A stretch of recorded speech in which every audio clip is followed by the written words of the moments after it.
Na última vez que aqui estive, nós falamos sobre a trajetória evolutiva do planeta, né, que, plasmado pelo amor e pelas mãos de Jesus para nos receber, nós falamos desde o seu início, na formação do planeta,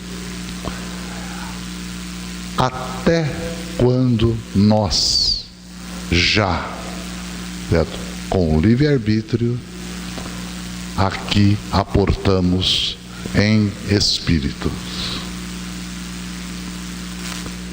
Buscando nos livros dos espíritos, mais ou menos ali pela questão 41, 44, na geração espontânea, nós vamos ver que os espíritos respondem a Kardec que naquele aluvião extraído do centro do Sol, que veio varrendo todo esse espaço infinito e absorvendo coisas para a formação do planeta, ali estava todos os germes necessários para a constituição da vida física do planeta. Física. Porque a espiritual, ela só viria depois. Nós vamos ver isso no Livro dos Espíritos, na geração espontânea. E esses germes estavam em estado latente. Nós estamos fazendo uma pequena revisão daquilo que falamos da vez anterior, para depois cairmos no momento da doutrina espírita. Esse Moisés, há mais ou menos 3.800 anos, escreve, certo? Primeiro foi o Verbo, depois fez-se a luz. Se nós analisarmos uma frase, o verbo é a ação. Eu falo. A ação de falar é o verbo. Mas, antes da ação, vem a vontade. Eu corro. A ação é correr. Mas antes eu tenho que ter a vontade de correr. E assim é que o Criador criou este universo infinito. Primeiro foi o Verbo e depois fez-se a luz. Quase 3.800 ou 3.650 anos, 3.700 anos depois que Moisés escreveu na sua Gênese, André Luiz escreve no livro Evolução em Dois Mundos que a matéria é luz cristalizada. E aí nós vamos voltar lá atrás. Primeiro era o Verbo e depois fez-se a luz. E André Luiz nos fala, no livro Evolução em Dois Mundos, que a matéria é luz cristalizada. Muitos acadêmicos espíritas da época questionaram o Chico, que aquilo era um absurdo. E André Luiz falou: deixa como está. Deixa como está. 2, 3 anos após, Albert Einstein comprova em laboratório, mudando apenas o adjetivo. A matéria é luz condensada. Então nós vamos entender que no princípio era o verbo, a vontade de criar. E depois fez-se a luz, a matéria. Então, lendo o livro dos Espíritos, na parte da geração espontânea, nós vamos ver que tudo que aqui tem, tudo, veio neste aluvião, que no começo era uma bola incandescente que foi se resfriando, mas todos os germes de tudo que aqui está, lá já estavam em estado latente, esperando o seu momento propício para desenvolver a vida física necessária para a evolução daqueles espíritos, daqueles princípios inteligentes que caíram.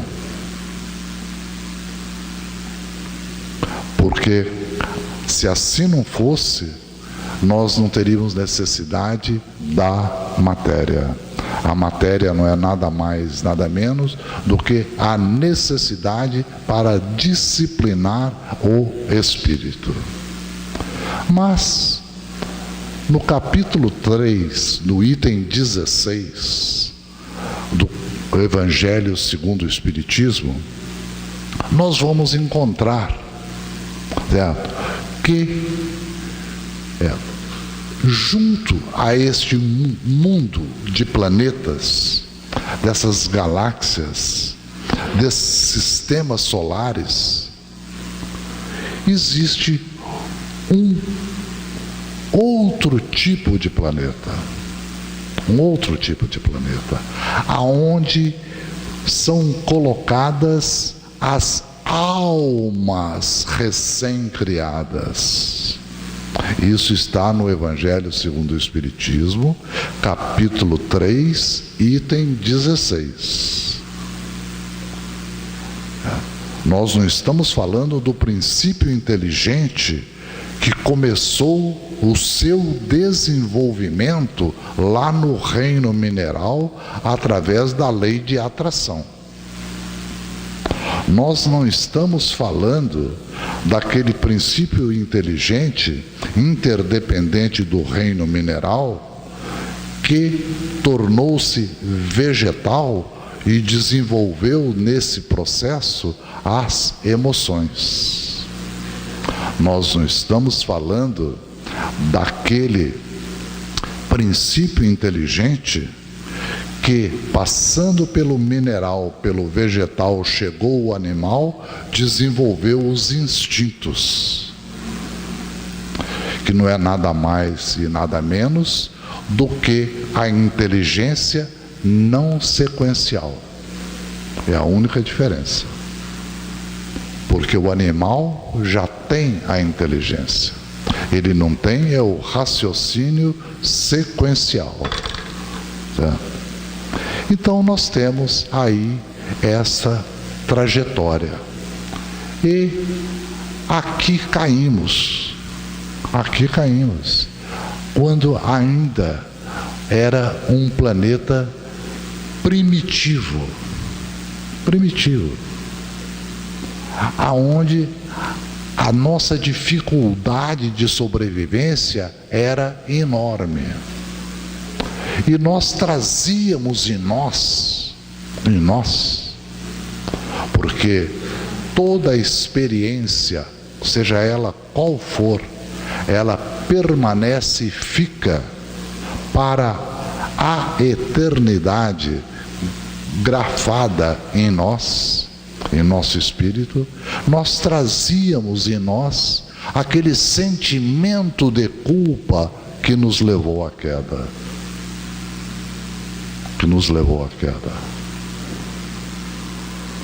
Então nós tínhamos a dor.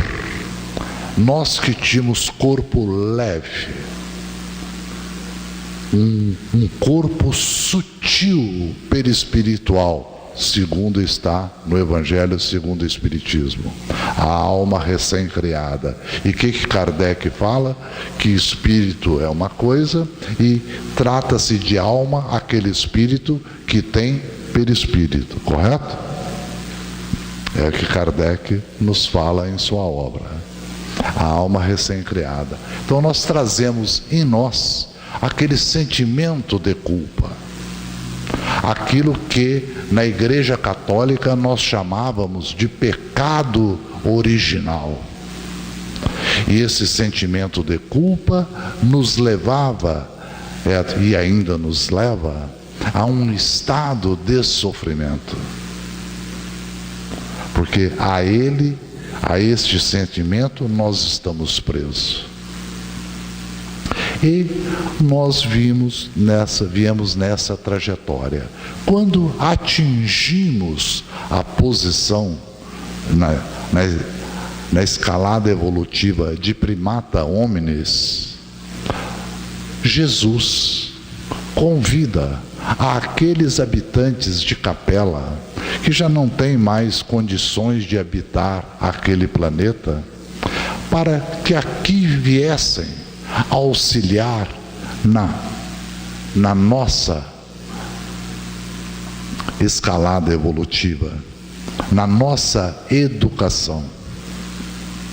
E há aproximadamente 10 mil anos nós recebemos nossos professores, podemos assim chamar, capelinos, na civilização egípcia, que segundo Emmanuel, no livro A Caminho da Luz, é a que tinha menos débito. Recebemos os hindus, recebemos os hebreus, que falava do Deus único, e recebemos também os arianos, que foram os únicos capelinos que se mesclaram e conviveram com os habitantes oriundos do planeta Terra, no norte da Europa, formando daí a raça adâmica. E aí nós viemos nessa trajetória. E há 3.800 anos vem Moisés. Vem Moisés e nos fala, certo, daquele Deus único que o povo hebreu sempre defendeu. Mesmo antes de Moisés, o povo hebreu já falava do Deus único, no eterno poderoso. Moisés apenas colocou ordem e deixou os seus livros, Êxodos, Gênesis, o livro da sabedoria e outros, certo? Ele deixou os 5 livros. E nós vimos nessa trajetória até estarmos prontos para recebermos a mensagem de Jesus. Até a vinda de Jesus, nós tínhamos pajens que cuidavam da nossa caminhada para que nós não errássemos muito. Na vinda do Cristo foi declarada a maioridade espiritual do planeta. A partir daí, nós passamos a ter a nossa responsabilidade individual, porque nós já estávamos prontos para recebermos as lições da verdade e entendê-la de acordo com a nossa capacidade da época. Mas Jesus, questionado pelos apóstolos, por que, Senhor? A nós nos fala de uma maneira e para o povo através de parábolas. E Jesus responde a ele que a eles tinha sido dada uma oportunidade. Eles foram escolhidos dentre aqueles que se apresentaram voluntariamente para colaborar na obra do crescimento do planeta, do crescimento espiritual do planeta. Mas que dia viria que ele nos enviaria o Consolador, que nos explicaria, palavra por parábola, aquilo que ele nos falava através de parábolas e nós não entendíamos. 1857 anos depois, vem a doutrina espírita. Vem a doutrina espírita não nos trazendo coisa nova, mas nos trazendo uma ótica nova de toda a história da civilização. De toda a história da civilização.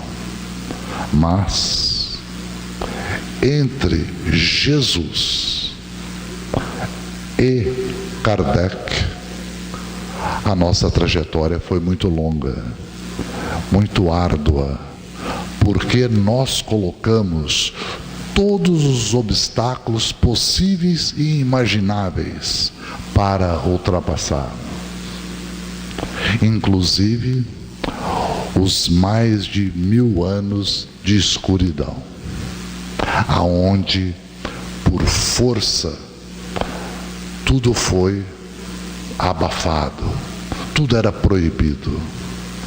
A ligação igreja-estado era muito grande e tudo podava.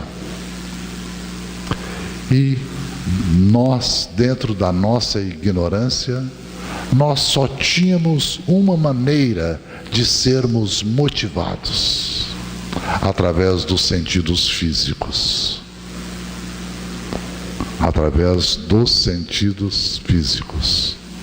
Nós não tínhamos ainda a sensibilidade para absorvermos as maravilhas do ensinamento do Evangelho. Nós ainda não estávamos preparados para recebermos aquele Consolador que Jesus havia nos prometido. Nós não estávamos ainda preparados para recebermos e participarmos do cristianismo redivivo. Aí inicia-se um processo que demos o nome de renascença, através da escultura, através da pintura. Nós começamos, através do nosso sentido físico, do tato e da visão, a desenvolver um pouco a nossa sensibilidade.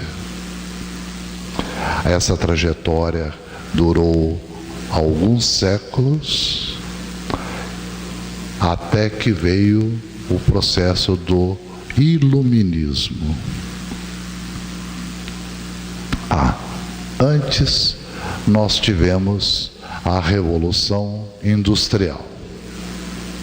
A Revolução Industrial na Inglaterra, que nos tirou os grilhões dos feudos. Nós poderíamos ter o nosso trabalho. Não precisávamos daquele trabalho que passava de família, de pai para filho. E aí veio o iluminismo, através de Rousseau e de vários outros, certo? Abrindo a nossa mente para termos uma nova visão de mundo, abrindo campo para que houvesse espaço e meios para o rompimento igreja-estado que acontece na Revolução Francesa, que infelizmente em poucos anos o próprio homem cuidou de jogar por terra não os seus princípios que se manteve, mas a ânsia de poder, a fome de comando derrubou os princípios basilares da Revolução Francesa. Mas ela foi muito importante, embora com a sentença de morte dada a Danton, a Camille Desmoulins e outros tantos, certo? Nas mãos de Robespierre, certo? Napoleão, pressionado pela população francesa, teve que assumir o poder, certo? E depois, certo, que ele passou a dominar outros países, ao invés de cumprir com a missão para a qual ele foi escolhido e se propôs. Qual era a missão, certo, para a qual Bonaparte foi escolhido e se propôs? Era fazer nos demais países da Europa o mesmo que havia ocorrido na França: o rompimento Igreja-Estado, dando liberdade de ação para o povo, em busca do conhecimento e principalmente do autoconhecimento, nos dando essa liberdade. Mas Napoleão Bonaparte é deposto e buscam, certo, Filipe, certo, Luiz Filipe, que assume e volta à união Igreja-Estado, o que dificultou e muito o trabalho de Kardec, tirando-lhe a liberdade que ele poderia ter tido para nos falar mais, para nos deixar mais. E vem a doutrina dos Espíritos. Vem a doutrina dos Espíritos como o Consolador. Aquela doutrina que não trazia nada de novo, mas apenas uma ótica nova para a nossa compreensão. Para a nossa compreensão. E a primeira coisa que ela nos libertou do sentimento de culpa. Do sentimento de culpa. Ela rompeu aquelas algemas que nos algemava a um passado de consciência pesada, de consciência de culpa. Ela nos libertou porque ela nos mostra que era evolucionista, que nós tínhamos inúmeras oportunidades através da reencarnação, que a nossa vida não era uma só, que aquele companheiro que estava do nosso lado, nós já tínhamos vivido anteriormente com ele. O mesmo acontecia com o inimigo, tinha uma razão para ser. Nos libertou, porque se hoje nós passamos a reconhecer um erro do ontem, nós passamos a ter consciência que erramos ontem, porque ontem não sabíamos o que sabemos hoje. Então essa doutrina foi tirando peso da nossa consciência e nos mostrando a estrada que nós tínhamos que trilhar para alcançarmos a porta da nossa libertação total, da união. Veio nos mostrar que um não era competidor contra o outro, que todos nós fazíamos parte da grande família sob a responsabilidade de Jesus, que nós éramos aquelas ovelhas que o Cristo citou, nenhuma só se perderá. Será um só rebanho para um só pastor. Voltando ao redil, não de Jesus, mas do Pai através de Jesus. E essa doutrina espírita vem nos mostrar isto. Vem nos mostrar e comprovar em laboratório científico a existência do Espírito. Que o Espírito ascende e transcende a esta experiência no corpo físico. Vem nos mostrar as razões das antipatias, das simpatias e das empatias, em razão de vivências anteriores. Então a doutrina dos Espíritos vem colocar luz para que nós tenhamos capacidade de melhor entender das razões do porquê estamos aqui, de onde viemos e para onde vamos. Aí basta um pouquinho só de sabedoria para entendermos aquele alerta, aquele conselho de Jesus no seu Evangelho: reconciliai-vos enquanto estais a caminho. Porque quando será que eu terei a oportunidade de me reencontrar com a Sandra? Não sei. Hoje eu tenho certeza que eu me reencontro com ela. Basta vir aqui no Verdade e Luz, esperar que eu vou reencontrá-la, porque nós estamos presos num corpo físico, dentro de um mesmo espaço. É possível o diálogo. Depois que nós deixarmos o corpo físico, a Sandra vai estar tão distante lá para cima, que o meu reencontro com ela vai ser muito difícil. Talvez eu terei que esperar milênios para pedir desculpas de um ato que eu cometi com ela.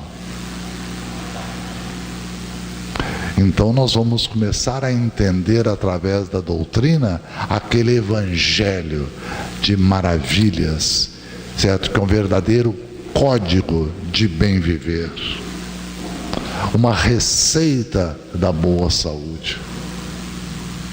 Mas será que ser espírita é vir ao centro espírita de segunda a segunda? Será que ser espírita é participar de uma reunião mediúnica? Será que ser espírita é ouvir uma palestra? Ouvir a minha é perda de tempo, mas é ouvir uma palestra? É ler um livro qualquer?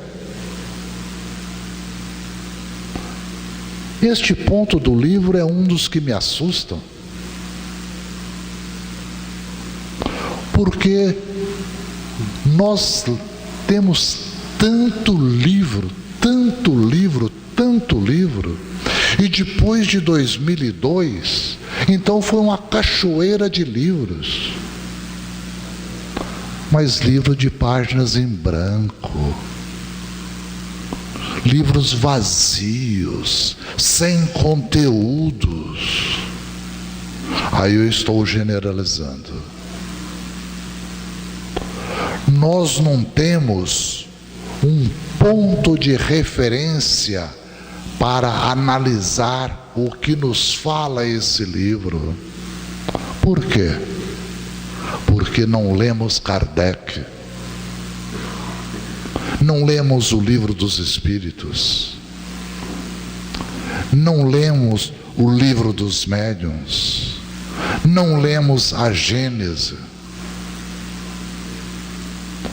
para falar: não, este livro não me serve porque ele conflita com o livro dos Espíritos. A informação que eu tenho do livro dos Espíritos é outra. Nós não lemos André Luiz. Então nós não temos base para analisar o que estamos lendo.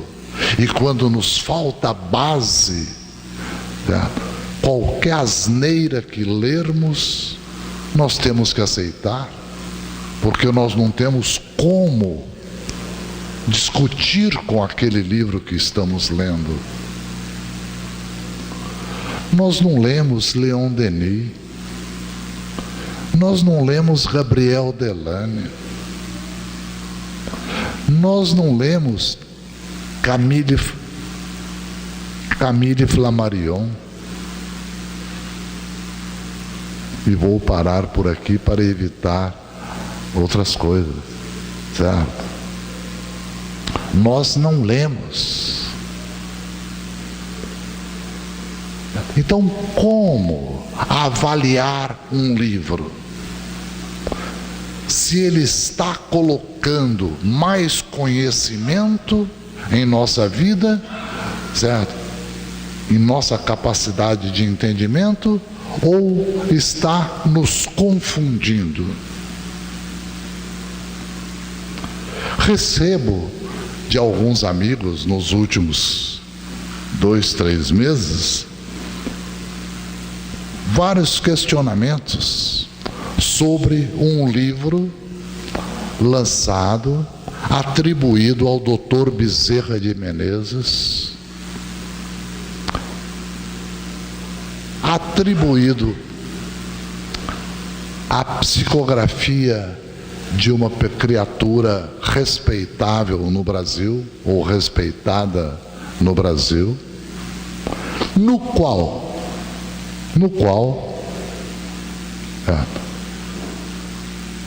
Dr. Bezerra de Menezes diz que a homossexualidade, seja masculina ou feminina, iria aumentar e muito nesses anos e nos próximos anos, porque a alta espiritualidade estava preocupada com a explosão demográfica no planeta. Gente,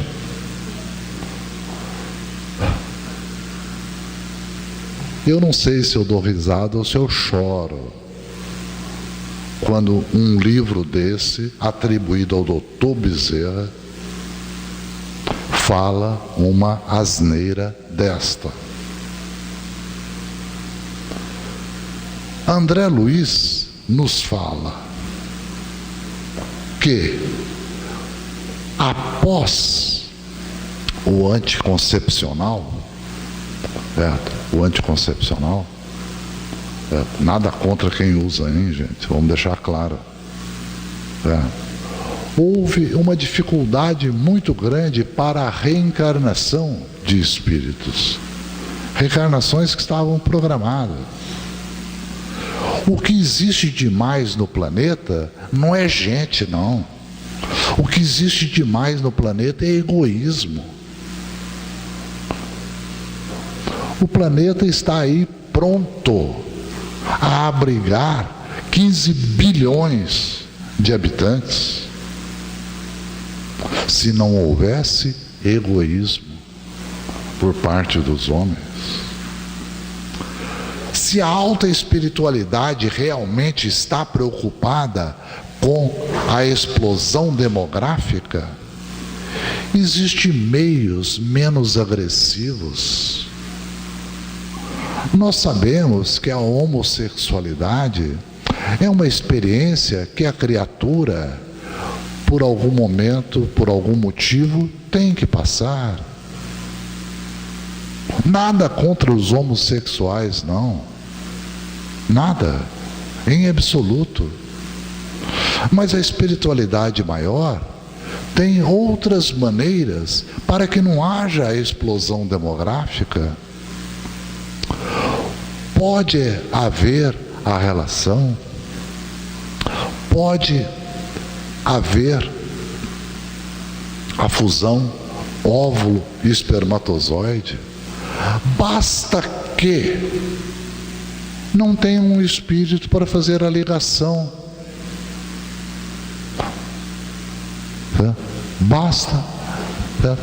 Basta que não haja um espírito para fazer a ligação, que não haverá reencarnação.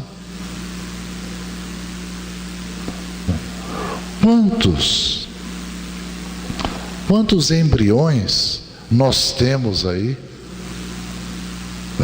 sem espírito ligado nele? O mesmo pode acontecer dentro do útero da mulher, basta não ligar. Agora, escrever num livro atribuído ao Dr. Bezerra de Menezes, que a alta espiritualidade está dizendo que vai aumentar a reencarnação de homossexuais, porque a alta espiritualidade está preocupada com a explosão demográfica do planeta. E muita gente leu e aceitou. E através de contatos, de amigos me perguntam, eu li isso, o que você acha e tal, certo? Que a gente responde o que pensa. Muita gente vem questionar, puxa, mas veio através de fulano, você tem que aceitar, respeitar o fulano. Eu não tenho que respeitar o fulano, eu tenho que respeitar o que me fala a doutrina e a minha consciência, e a minha capacidade de entendimento. E a minha capacidade de entendimento. No meu entendimento, o Dr. Bezerra jamais falaria um negócio desse. Como um outro livro, Doutrina Viva, atribuído ao espírito de Chico Xavier, tem uma página chamada Estupro e Aborto, na qual o espírito do Chico é favorável ao aborto no caso do estupro. Gente, a encarnação ou a reencarnação, no caso de um estupro, o plano espiritual não laçou o primeiro espírito que passou, vem você aqui. Não. O homem que fez o estupro assumiu a responsabilidade. A mulher que sofreu o estupro, por uma razão qualquer da lei de ação e reação, ela tinha que passar por aquela experiência. E o espírito reencarnante, idem. Agora, escrever atribuído ao nome do Chico Xavier que ele é favorável ao aborto no caso do estupro, o espírita que leu aquilo, se amanhã vier um plebiscito, é a favor ou contra o aborto, o Chico falou que é a favor, eu vou votar a favor. Então é por isso que eu acho que nós devemos ler a obra básica, começar pelo começo, Kardec, para termos condições de avaliar as demais que nós viermos a ler depois. Será que ser espírita é frequentar o centro espírita numa reunião mediúnica? Como nós já ouvimos falar, certo? Que o plano espiritual conta com os médiuns para a recuperação dos espíritos que estão aí perdidos no espaço. Só se o plano espiritual for contar com os médiuns para a recuperação, esses espíritos estão perdidos. Estão perdidos mesmo. Porque, na realidade, um trabalho mediúnico sério, bem direcionado, bem dirigido, ele atende uma pequeníssima parcela. E se nós formos analisar, mesmo com aquela criatura sofredora que se manifesta em estado de sofrimento numa reunião, nós temos mais a aprender com ela do que a ela ensinarmos. Porque nós podemos fazer uma autoavaliação se ela está passando por isto, por causa daquilo. Eu vou ter o exemplo de como me comportar para não passar por aquilo. Ou seja, ela está me ensinando mais através do exemplo do que eu a ela através de palavras e conselho. Numa reunião mediúnica, você acha que nós vamos, certo, em 10 minutos, certo, transformar uma criatura? Não, eu não acredito. Pode sofrer o choque perispiritual, o choque da carne, necessário para a recomposição de uma porção de coisas, mas não é aquela meia dúzia de palavras que vai modificar a criatura. Se vocês tiverem oportunidade, leiam, certo? Vozes do Grande Além e instruções psicofônicas, certo? Será que a reunião mediúnica é tão importante assim? Será que ela é a base fundamental da doutrina espírita? Não, ela foi base fundamental para despertar a nossa atenção há 150 anos atrás. Porque em 1939, lá em Pedro Leopoldo, desencarnou o dirigente do trabalho mediúnico. Em 1939, o Chico já estava com 29 anos e já tinha 40 a 50 livros editados no mercado. Então o Chico já era o Chico. A direção do centro, porque o Chico nunca fez parte de direção de centro espírita, o Chico nunca foi diretor de centro espírita, ele era apenas um simples trabalhador de um centro espírita. Em 1939 desencarna o dirigente da reunião e a diretoria resolveu acabar com a reunião mediúnica porque não tinha quem. O dirigente morreu, quem dirigia morreu, então vamos parar, não precisa. O Chico não deu uma opinião. Emmanuel não abriu a boca. Em 1952, ou seja, o Centro Espírita Luiz Gonzaga de Pedro Leopoldo ficou durante 13 anos sem ter reunião mediúnica.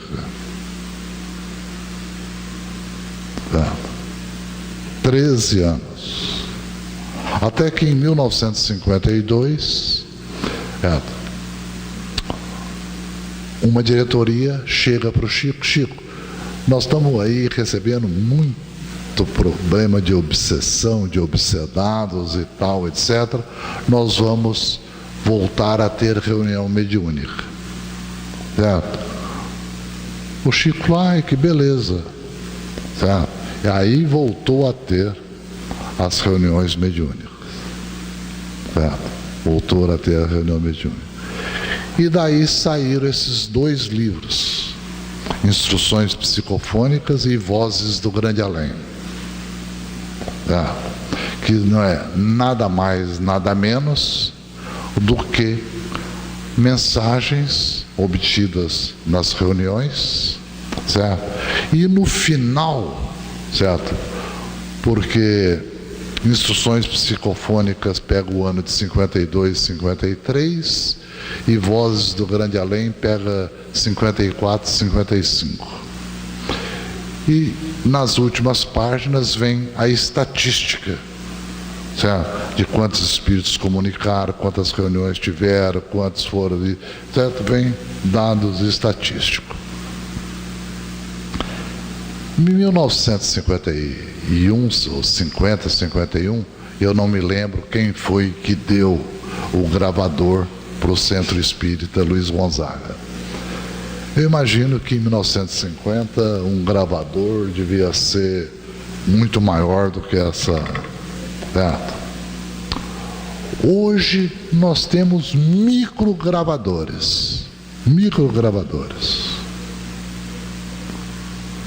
Qual a reunião mediúnica que utiliza da gravação para posterior avaliação? Usa aqui, Sandra? Hein, Sandra? Usa aqui? Certo. Eu frequentei várias reuniões mediúnicas com essas minhas mudanças, certo? Só um centro espírita usava gravador para gravar, certo? E em razão do meu trabalho, eu não participava dessa reunião mediúnica, porque eu não podia participar com frequência certa, em razão do meu trabalho, certo? Os demais não utilizam. E se vocês pegarem o livro dos médiuns, certo? O livro dos médiuns, no capítulo 30, naquela época não tinha gravador, era taquígrafa, certo? Vocês vão ver que Kardec já fala para gravar, certo? Escrever as mensagens para lê-las, analisar, avaliar, criticar e arquivar. Quando eu falo criticar, pode ser positivo ou negativamente. E arquivar. Hoje que nós temos a eletrônica do nosso lado com micro, nós não usamos. Então, é por isso que eu vos falo, meus amigos, como é importante nós voltarmos e reiniciarmos nossos primeiros passos estudando Kardec, para que possamos analisar e termos capacidades de avaliar o que nós estamos lendo, o que está nos oferecendo a nível de livros, para que não venhamos a nos confundir. Agora, a doutrina espírita, ela é maravilhosa, quando ela nos fala da importância da afinidade, do amor, da ligação, da confiança. Agora, como criar afinidade sem conhecimento? Sem conhecimento entre as criaturas, eu já não estou falando de obra, não. Como criar confiança se eu não conheço a criatura? Como ela confiar em mim se ela não me conhece? Muitas vezes nós nos emocionamos com tsunami, com o avião que morreu 199 pessoas e tal, etc.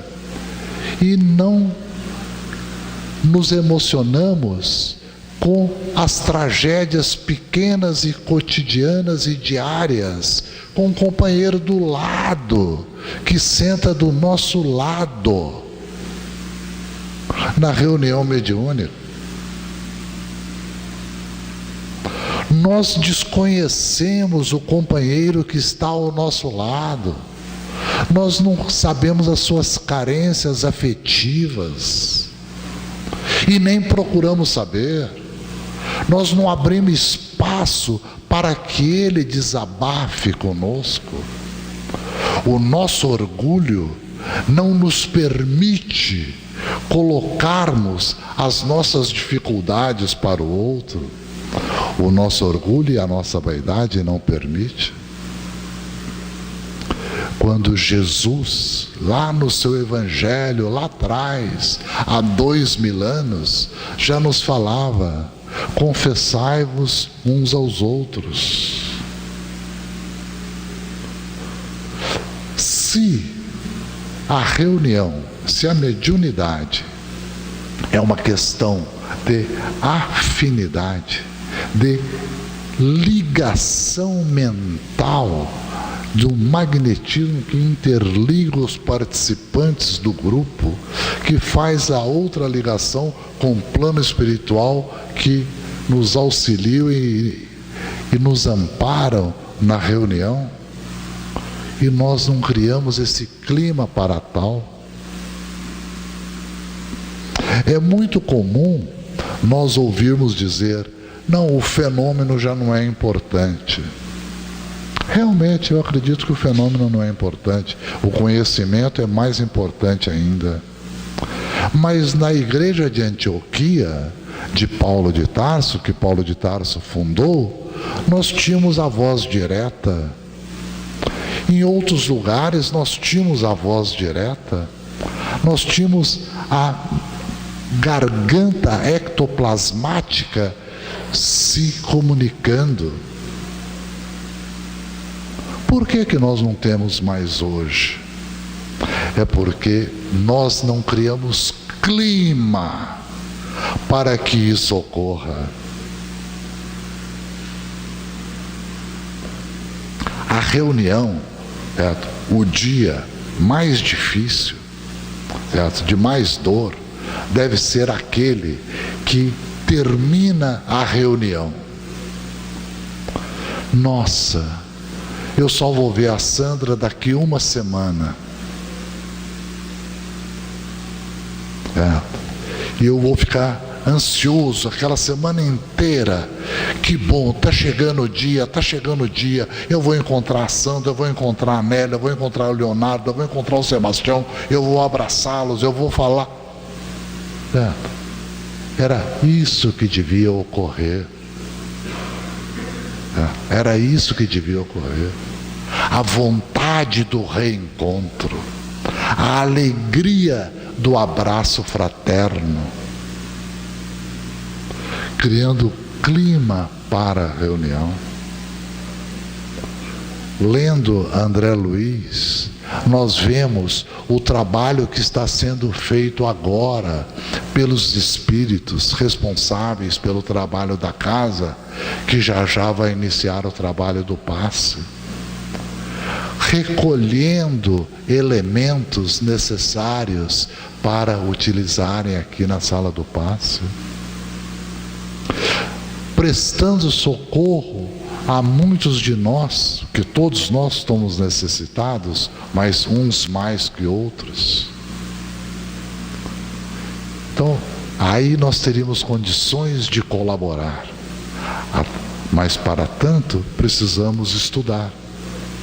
Precisamos ler, buscar conhecer. Mas como avaliar o que estamos lendo? Começando pelo começo, Kardec. Que Jesus nos abençoe a todos. E até a próxima, se Deus quiser.